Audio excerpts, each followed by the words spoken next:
ನಮಸ್ತೆ, ಅಶ್ವವೇಗ ಚಾನೆಲ್ಗೆ ಸ್ವಾಗತ.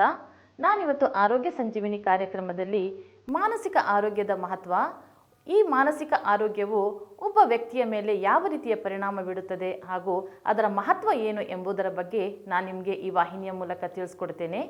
ಮಾನಸಿಕ ಆರೋಗ್ಯದ ಮಹತ್ವ. ಜೀವನ ಎನ್ನುವುದು ಒಂದು ಸುಂದರವಾದ ಹೂಬನ. ಈ ಹೂಬನದಲ್ಲಿ ಸುಂದರವಾದ ಹೂಗಳು ಅರಳಿ ನಗುತ್ತಿರಬೇಕು ಎಂದರೆ ದೈಹಿಕ ಆರೋಗ್ಯದ ಜೊತೆಗೆ ಮಾನಸಿಕ ಆರೋಗ್ಯವು ಮುಖ್ಯವಾಗಿರಬೇಕು. ದೇಹ ಮತ್ತು ಮನಸ್ಸು ಒಂದು ನಾಣ್ಯದ ಎರಡು ಮುಖಗಳು ಇದ್ದ ಹಾಗೆ. ದೈಹಿಕ ಕಾಯಿಲೆ ಮಾನಸಿಕ ನೆಮ್ಮದಿಯನ್ನು ಕೆಡಿಸಿದರೆ ಮಾನಸಿಕ ಕಾಯಿಲೆ ದೈಹಿಕ ಆರೋಗ್ಯವನ್ನು ಕೆಡಿಸುತ್ತದೆ.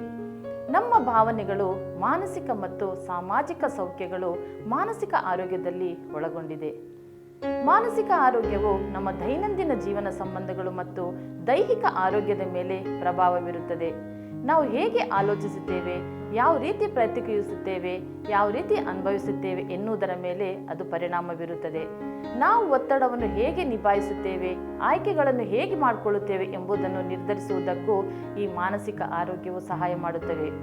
ಇದು ಬಾಲ್ಯದಿಂದ ಆರಂಭಿಸಿ ಹದಿಹರೆಯದ ಯೌವನದ ಮೂಲಕ ವೃದ್ಧಾಪ್ಯದವರೆಗೂ ಬದುಕಿನ ಎಲ್ಲ ಹಂತಗಳಲ್ಲಿಯೂ ಇದು ಬಹಳ ಮುಖ್ಯವಾಗಿರುತ್ತದೆ.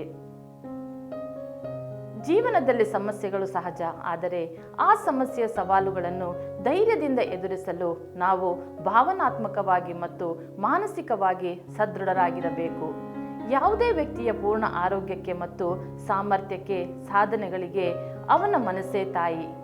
ಒಬ್ಬ ವ್ಯಕ್ತಿಯ ಮನಸ್ಸು ನೆಮ್ಮದಿಯಿಂದ ಇದ್ದು ಅವನ ಆರೋಗ್ಯ ಚೆನ್ನಾಗಿದ್ದರೆ ಆತ ಚೆನ್ನಾಗಿ ಆಲೋಚಿಸಬಲ್ಲ, ಚಿಂತನ ಮಂಥನ ಮಾಡಬಲ್ಲ, ವಸ್ತು ವಿಷಯವನ್ನು ಅರ್ಥ ಮಾಡಿಕೊಳ್ಳಬಲ್ಲ, ಸಮಸ್ಯೆ ಸನ್ನಿವೇಶಗಳನ್ನು ಸರಿಯಾಗಿ ವಿಶ್ಲೇಷಿಸಬಲ್ಲ, ಸೂಕ್ತ ಪರಿಹಾರ ನಿರ್ಧಾರಗಳನ್ನು ಕೈಗೊಳ್ಳಬಲ್ಲ, ಏಕಾಗ್ರತೆಯಿಂದ ಚೆನ್ನಾಗಿ ಕೆಲಸ ಕರ್ತವ್ಯಗಳನ್ನು ನಿರ್ವಹಿಸಬಲ್ಲ, ಸನ್ನಿವೇಶ ಸಂದರ್ಭದಲ್ಲಿ ತಕ್ಕಂತೆ ಭಾವನೆಗಳನ್ನು ಹಿತಮಿತವಾಗಿ ಪ್ರಕಟಿಸಬಲ್ಲ, ತನ್ನ ಮತ್ತು ತನ್ನವರ ಬೇಕು ಬೇಡಗಳನ್ನು ಪೂರೈಸಬಲ್ಲ, ಕುಟುಂಬದವರು ಮತ್ತು ಇತರರೊಂದಿಗೆ ಒಳ್ಳೆಯ ಸ್ನೇಹ ಸಂಬಂಧವನ್ನು ಇಟ್ಟುಕೊಳ್ಳಬಲ್ಲ, ಕಷ್ಟ ನಷ್ಟ ಸೋಲುಗಳನ್ನು ಮತ್ತು ನಿರಾಶೆಗಳನ್ನು ಧೈರ್ಯವಾಗಿ ಎದುರಿಸಬಲ್ಲ ಹಾಗೂ ಸೂಕ್ತ ಗುರಿಗಳನ್ನು ಆಯ್ಕೆ ಮಾಡಿಕೊಂಡು ಪ್ರಗತಿಯತ್ತ ನಡೆಯಬಲ್ಲ. ಹಾಗೆ ತನ್ನ ಕ್ಷೇಮಕ್ಕೆ ಅಷ್ಟೇ ಅಲ್ಲದೆ ಸಮಾಜದ ಕ್ಷೇಮಕ್ಕೂ ಗಮನ ಕೊಡಬಲ್ಲ.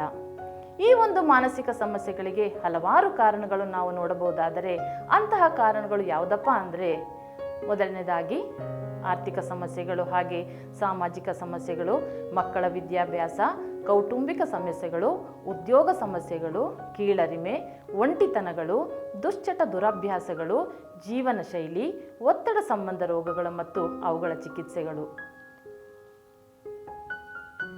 ಈ ಒಂದು ಮಾನಸಿಕ ಸಮಸ್ಯೆಗೆ ನಾವು ಜೀವನದಲ್ಲಿ ಯಾವೆಲ್ಲ ಉತ್ತಮವಾದ ಮಾರ್ಗಗಳನ್ನು ನೋಡ್ಬೋದಾದರೆ, ಮೊದಲನೆಯದಾಗಿ ಶಿಸ್ತಿನ ಆಹಾರ ಸೇವನೆ ಮಾಡುವುದು, ಎರಡನೆಯದಾಗಿ ವಯಸ್ಸಿಗೆ ತಕ್ಕಂತೆ ಸರಿಯಾಗಿ ನಿದ್ದೆ ಮಾಡುವುದು, ಮೂರನೆಯದಾಗಿ ಎಲ್ಲರೊಂದಿಗೆ ಪ್ರೀತಿ, ಸ್ನೇಹ, ವಿಶ್ವಾಸದಿಂದಿದ್ದು ನಮ್ಮ ಅನುಭವ, ಅನಿಸಿಕೆಗೆ, ಭಾವನೆಗಳನ್ನು ಆತ್ಮೀಯರಲ್ಲಿ ಹಂಚಿಕೊಳ್ಳುವುದು, ನಾಲ್ಕನೆಯದಾಗಿ ಅತಿಯಾದ ಆಸೆ ಆಕಾಂಕ್ಷೆಗಳಿಗೆ ಕಡಿವಾಣ ಹಾಕುವುದು, ಐದನೆಯದಾಗಿ ಮಾಡುವ ಉದ್ಯೋಗದಲ್ಲಿ ತೃಪ್ತಿ ಇರುವುದು, ಆರನೆಯದಾಗಿ ಸ್ವಾಭಿಮಾನ ಮತ್ತು ಆತ್ಮವಿಶ್ವಾಸವನ್ನು ಬೆಳೆಸಿಕೊಳ್ಳುವುದು, ಏಳನೆಯದಾಗಿ ನಕಾರಾತ್ಮಕ ಘಟನೆಗಳಿಗೆ ಸಕಾರಾತ್ಮಕವಾಗಿ ಯೋಚಿಸುವುದು, ಎಂಟನೆಯದಾಗಿ ಹಣಕಾಸಿನ ನಿರ್ವಹಣೆ ಮಾಡುವುದು, ಹಾಗೆಯೇ ಮುಖ್ಯವಾಗಿ ದೈನಂದಿನ ಜೀವನದಲ್ಲಿ ಯೋಗ, ವ್ಯಾಯಾಮ, ಪ್ರಾಣಾಯಾಮ, ಧ್ಯಾನ ಮತ್ತು ಮನೋರಂಜನೆ ಕಾರ್ಯಕ್ರಮಗಳಲ್ಲಿ ಅಳವಡಿಸಿಕೊಳ್ಳುವುದು. ಮೇಲಿನ ಎಲ್ಲ ಕ್ರಮಗಳನ್ನು ನಮ್ಮೆಲ್ಲರ ಜೀವನದಲ್ಲಿ ಅಳವಡಿಸಿಕೊಂಡು ಶಾಂತಿಯ ಜೀವನ ಬಯಸಿದರೆ ಮಾನಸಿಕ ಆರೋಗ್ಯವು ಚೆನ್ನಾಗಿರುತ್ತದೆ.